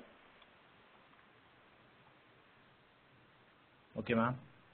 Okay, anyway, it needs work. I think if it's an SSL VPN space, then there's a business there, but it obviously needs work. Your business needs work. Okay, we're going to move on. Is Purnima pitching or not? She has experienced a power shutdown, apparently. So, Maureen, you need to give me a cue on whether we wait for Purnima or move on. Yeah, power in Chennai may be a real legitimate reason. I can vouch for that. I'm hearing this from everywhere. Gosh, this is really, I mean, this is probably hurting global GDP in a significant way. I mean, Indian GDP for sure. I know. It's really very painful. Okay, Shashank Shekhar is the next one. All right. Good day, everybody. Hopefully you can hear me all right. Yep, we can hear you. Go ahead. Good. So I'm Shashank Shekhar, and Sunil Javaji, who's also on the line, is my co-founder, and the two of us have started a company called Antizen. And while I work from Boulder, Colorado, Sunil is based in Bangalore. But we work remotely, and what we have built is SkillZume, which is basically your resume evolved. And if I had to explain it, basically, if you think about it, in the past several decades, with all the advancements in technologies, about the only thing that has happened to a resume is scanning it and putting it online, which makes it great for software to be able to scan through it, extract the keywords, and make it available in search results. But we haven't really exploited the technology to make it more easily human readable. And there is a possibility, we believe. And there is a need as well, because despite all the search engines and everything else out there, we still find hiring managers having a pile of resume on their desk and having to kind of go through them line by line just to determine whether it's a match or not, which brings us to the next slide, where before you go on, can I ask you a question, Shashank? Sure. I think it will help all of our understanding of what you're saying here. So is your assumption as far as the usage model is concerned that the hiring managers are going to print these resumes out and put those on their desk? No, it's all online. Okay. It's yeah, the skills resume is basically. As far as I'm concerned, nobody prints out anything these days. Yeah, no, that's definitely not. In fact, that's exactly my proposition is. So far, we have not used technology to be able to browse through a resume efficiently. Okay. And that's what we are trying to change. So hopefully with skills resume, people don't have to go line by line through a resume unless they are preparing for a detailed interview.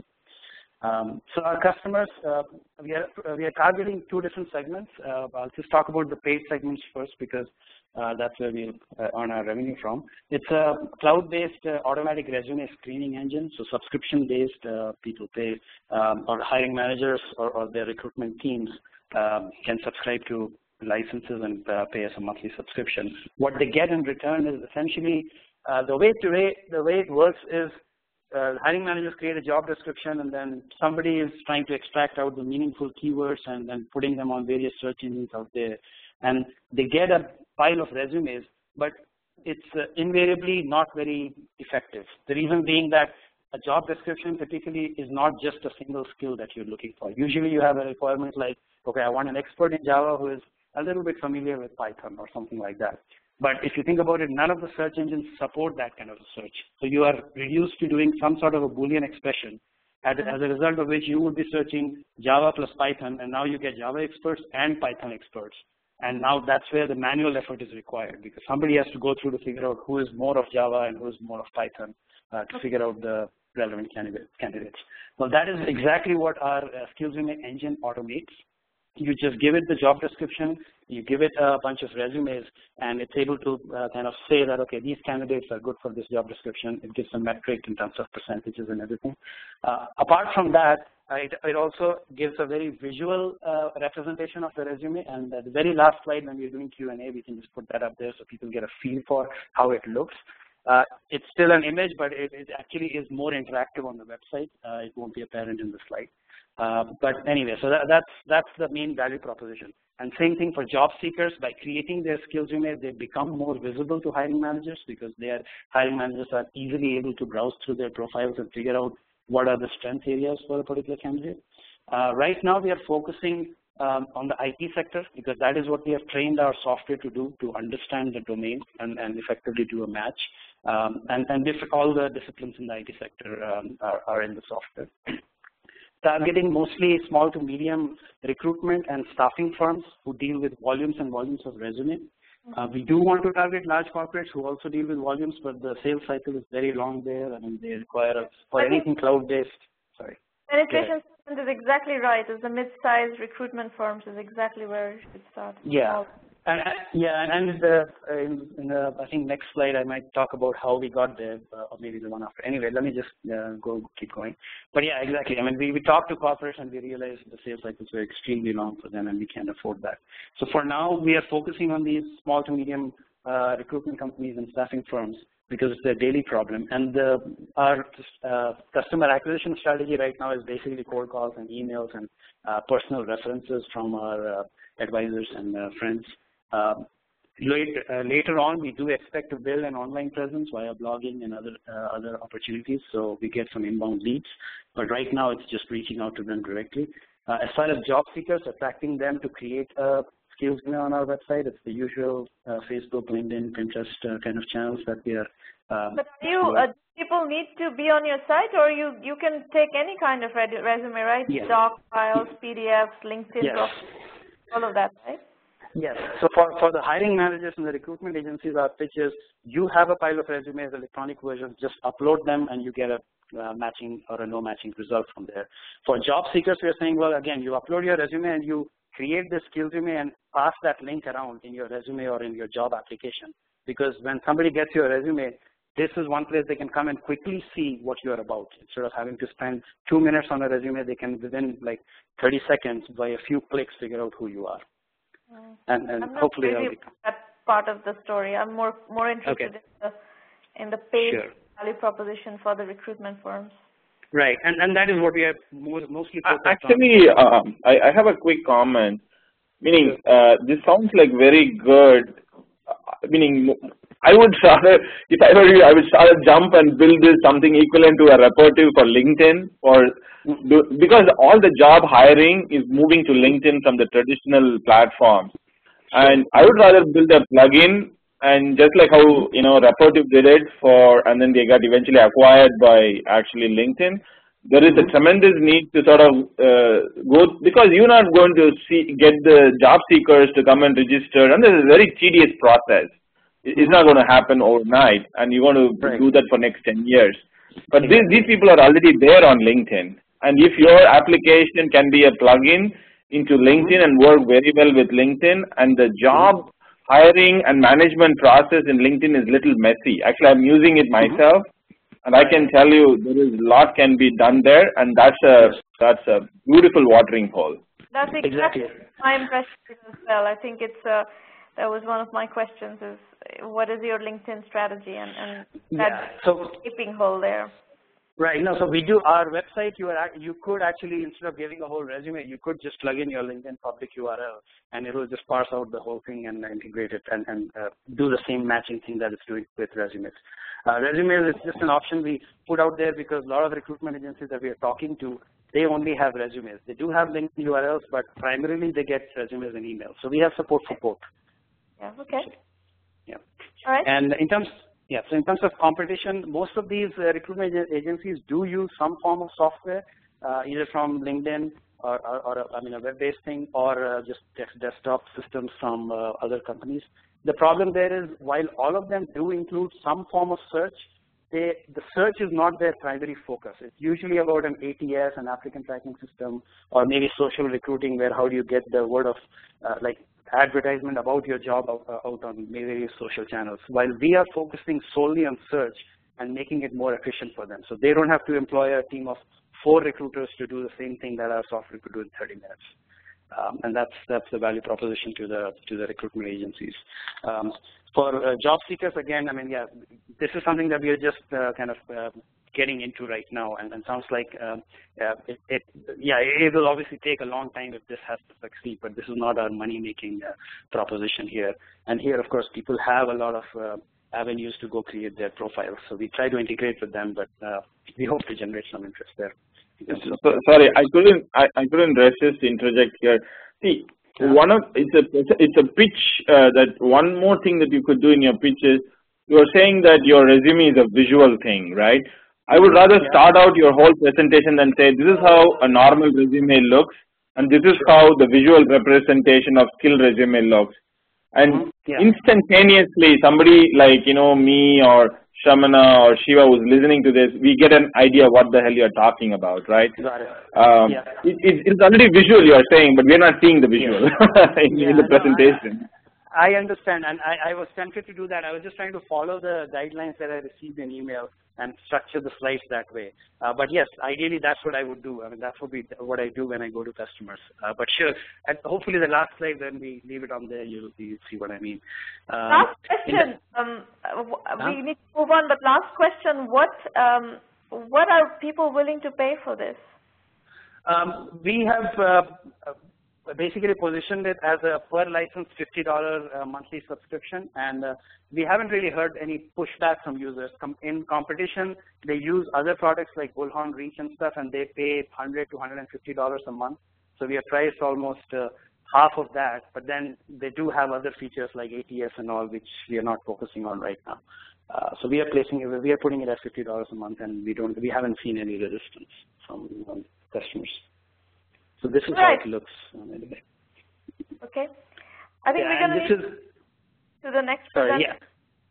Sure. I was just going to mention that this is very interactive. So if you click on any one of these tiles, it kind of gives you a sub-view of what that guy is about. Like if you click on the experience, it tells you, okay, these are the skills that was required in this experience, the next experience. So again, you can group it that way. So I just wanted to mention. And you can try it out on the skillsresume.com right now. There are a couple of sample skills resumes out there for you to play with. Okay. For job seekers, For job seekers, you just want to open it up for free. If you are really trying to compete with other vendors, the way you mentioned, you don't want to the job seekers. Oh, no. I wouldn't worry about it. You should just ignore the job seekers and focus on the recruiters. Sure. Yeah, job seeker is free, but yeah. Wasted your time. All right. Thank you. Okay, Hassan, thank you. Thank you. Last presenter, actually, since we've had Purnima with the power shutdown and somebody else who's a no-show, we are going to Catherine Coles with Mad Marketeer. Catherine, please unmute your line and tell us what you're doing. Okay, hi. Can you hear me? Yeah. Okay. I'm Catherine Coles with Mad Marketeer, and I have with me Alan Pretzel, who is my business partner. Alan also has founded a tech company in the past that had a successful IPO. So next slide, please. So our vision has evolved because we work with small clients, and what we've realized when it comes to marketing and websites is that there's a lot of confusion, there's a lot of misinformation, and basically a lot of people just not knowing what to do. So they need a branded, trusted marketing platform. Next slide, please. So our platform is built on services solutions that have been productized along with our proprietary website technology. So what we're really trying to do is bridge the void that exists between branded agencies, which are expensive, and do-it-yourself solutions that are time-consuming. And we don't believe that organizations can really grow their business when they're spending a lot of time building websites and trying to become marketing experts. So what differentiates us? So the first thing is that we use big business strategies.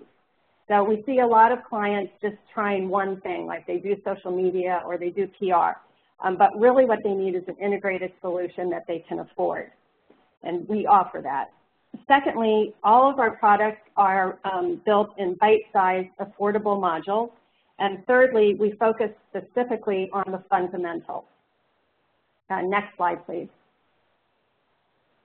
So our flagship solution is PowerSite 123, and this is our functionality, or what we call our functionality management system, which basically provides users with power far beyond what they are able to get in CMSs at a fraction of the cost.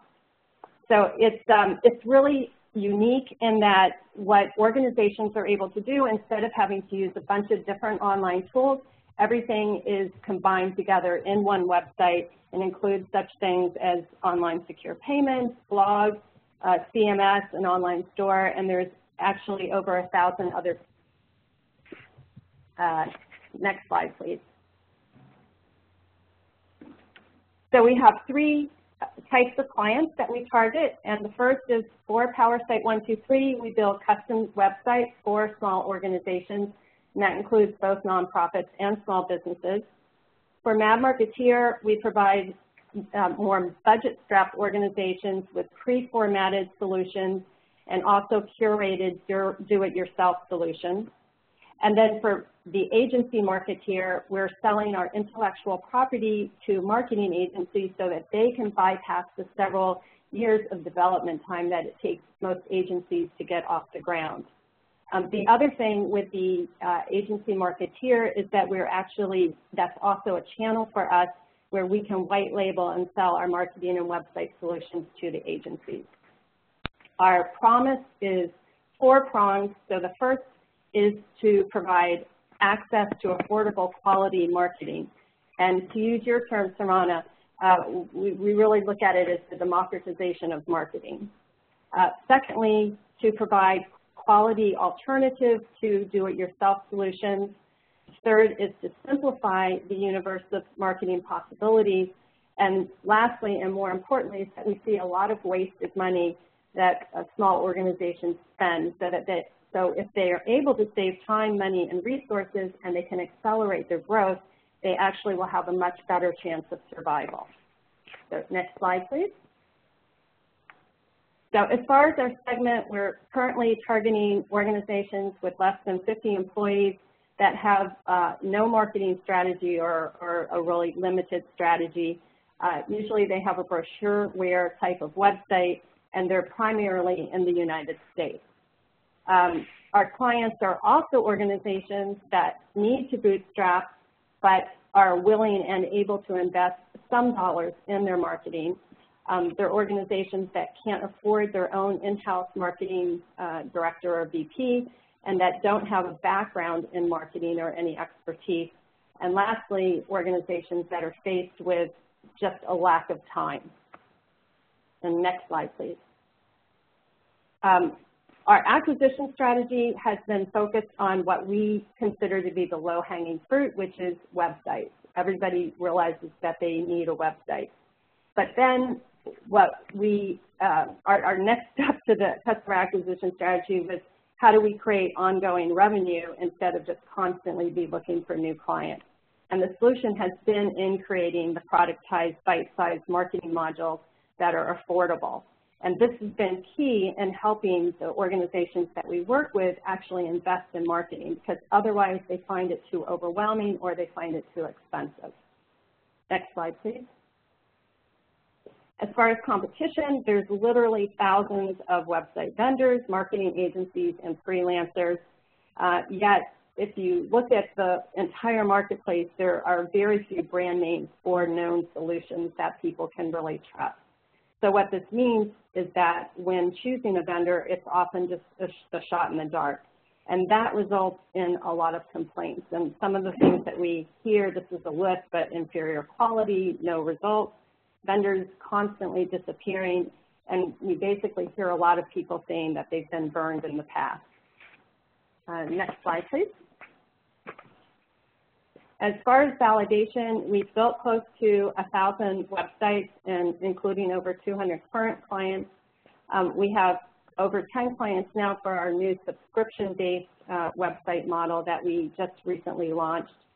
Our marketing fitness program, which is basically based on the productized bite-sized modules, has been honed over the last year with a couple of clients. We perfected it recently with a third client, and now we have several clients that are closing in the next month. For the agency marketeer, we've had interviews with several agencies. We don't actually have any specific clients yet, but we've had interviews with agencies that have expressed interest, and we're about to close on a beta user with that.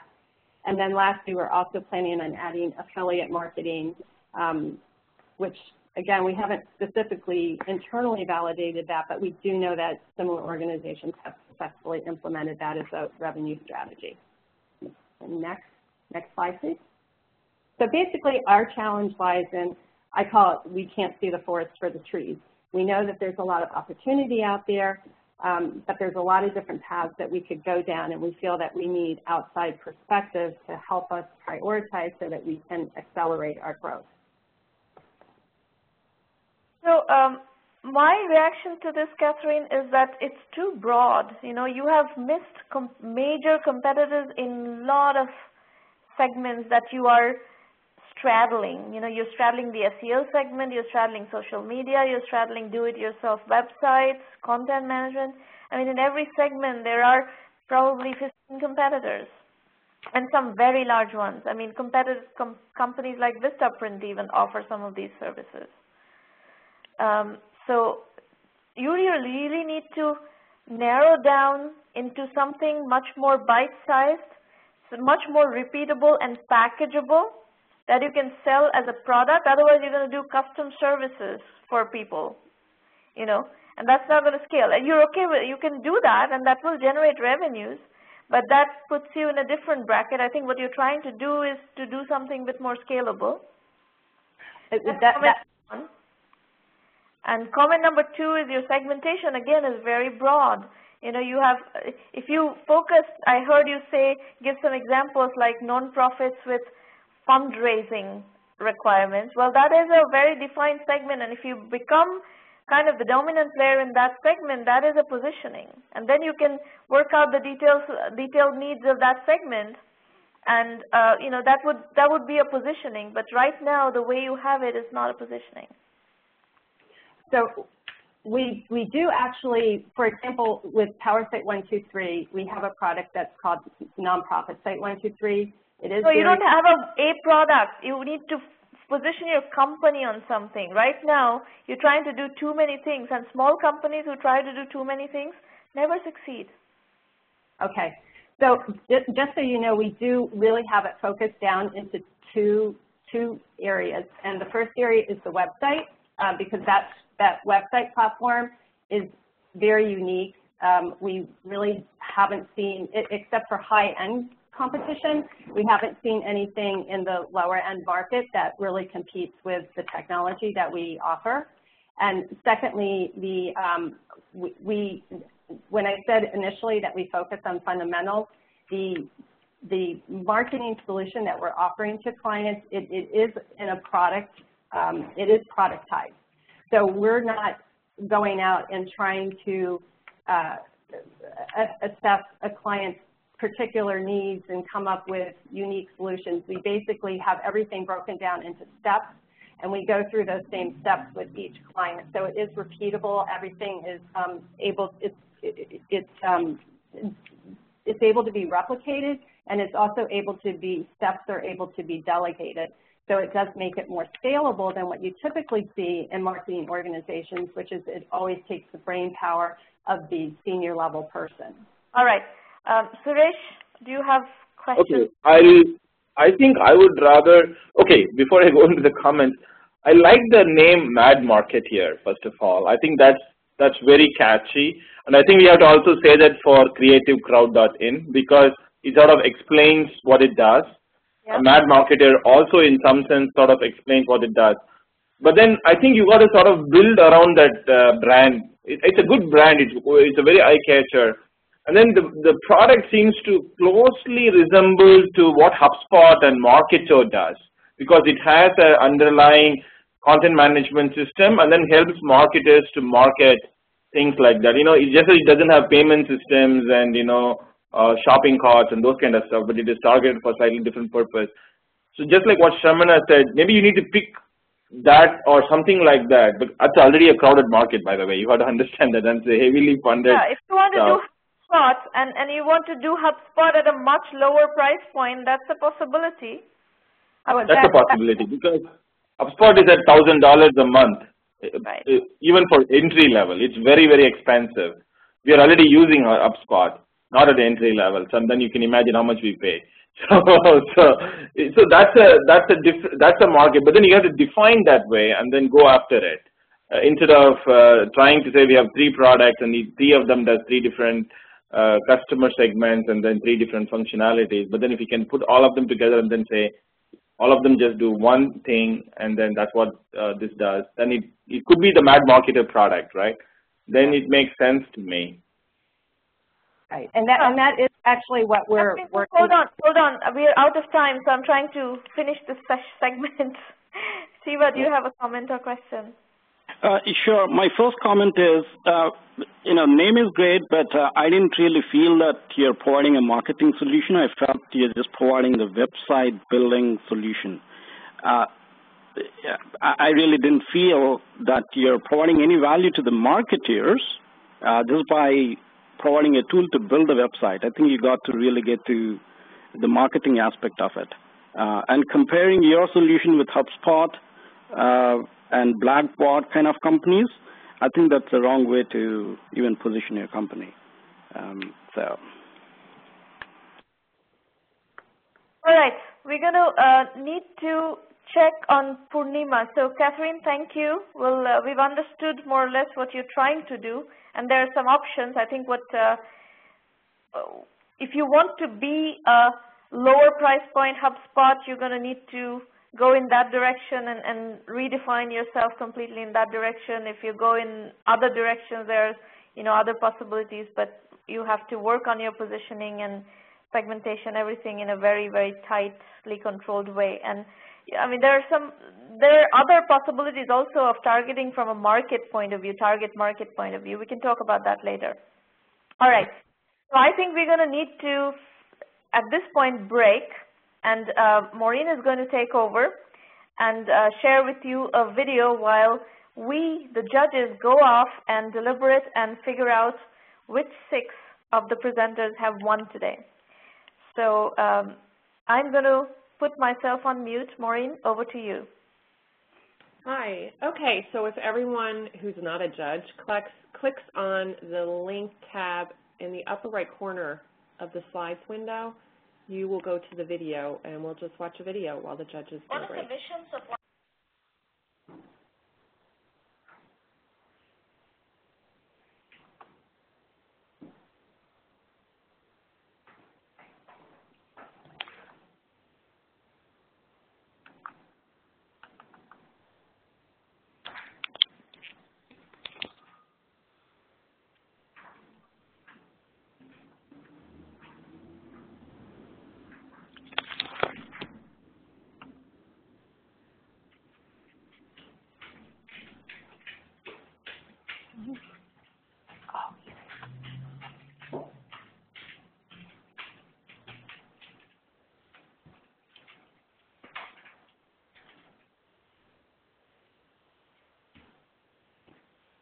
We're supposed to be watching this video, but oh, it's her.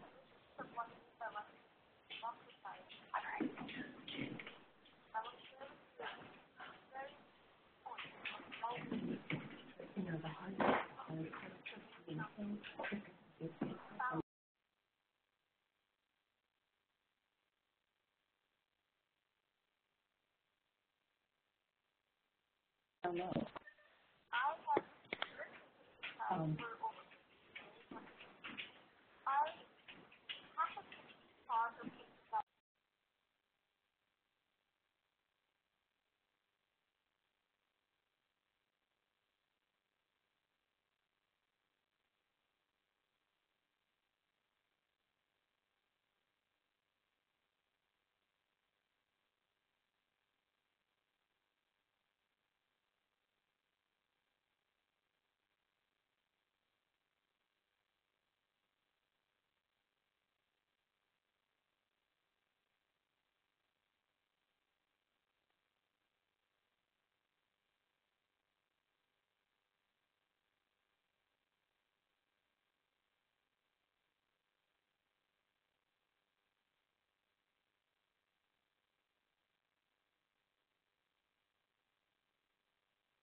Okay, folks, we're back. Are we ready for results?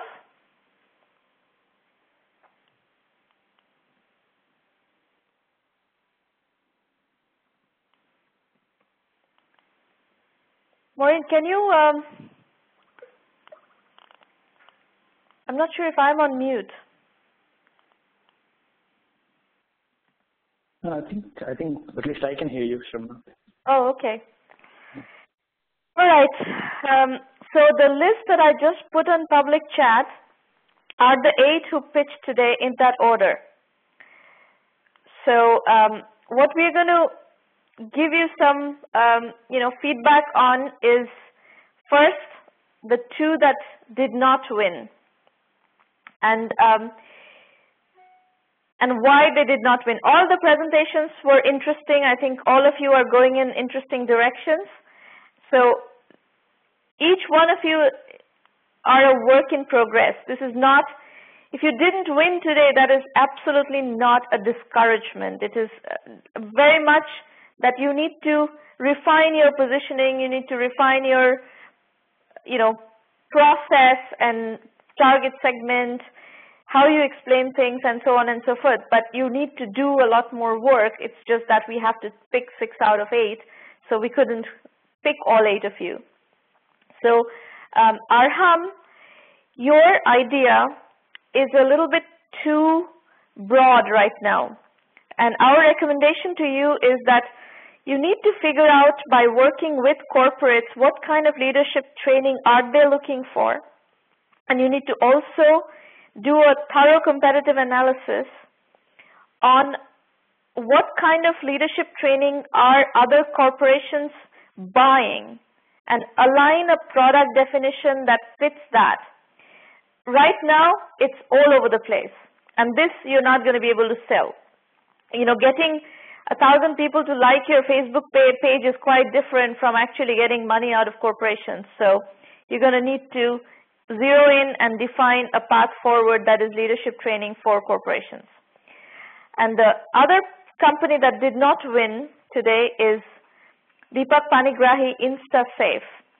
Deepak, I think you're obviously onto something. You have customers who are buying something, but you're unable to articulate what is it that you're doing.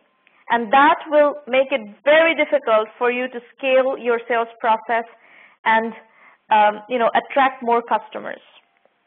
So that's our feedback. Keep working on it, keep refining your positioning, and we can definitely help you, but unfortunately we are unable to give you a scholarship.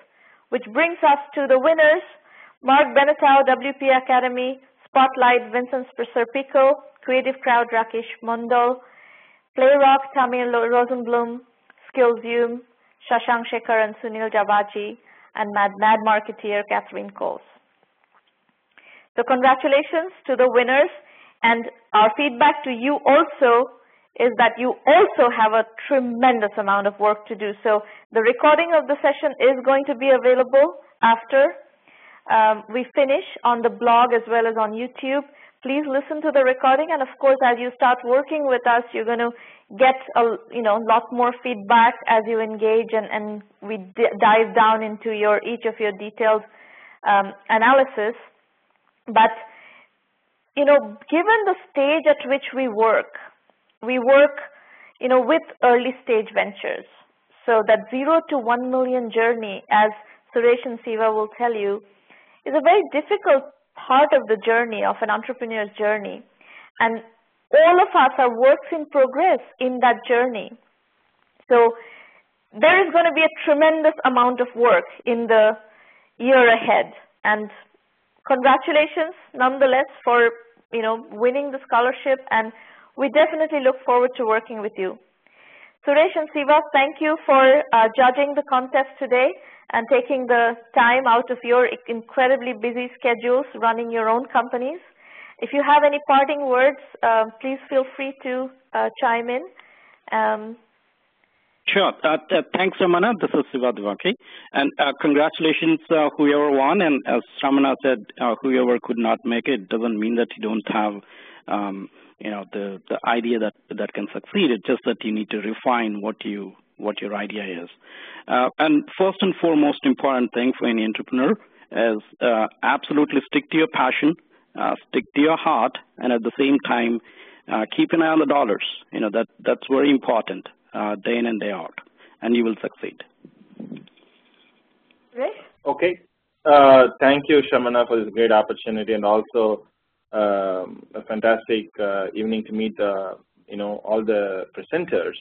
I thoroughly enjoyed this session, and congratulations to the winners, and better luck for the two people who didn't make it.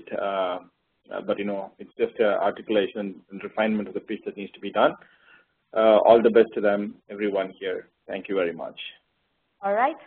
Well, folks, we're going to have the second final of the New Year Challenge next week, same time, same place. And then we will resume our regular roundtables where you can come and get regular mentoring at these free public sessions. That's it for today, and we have kept you for very long. Thank you for your time, and we look forward to working with you further. Bye-bye, everybody. Thank you.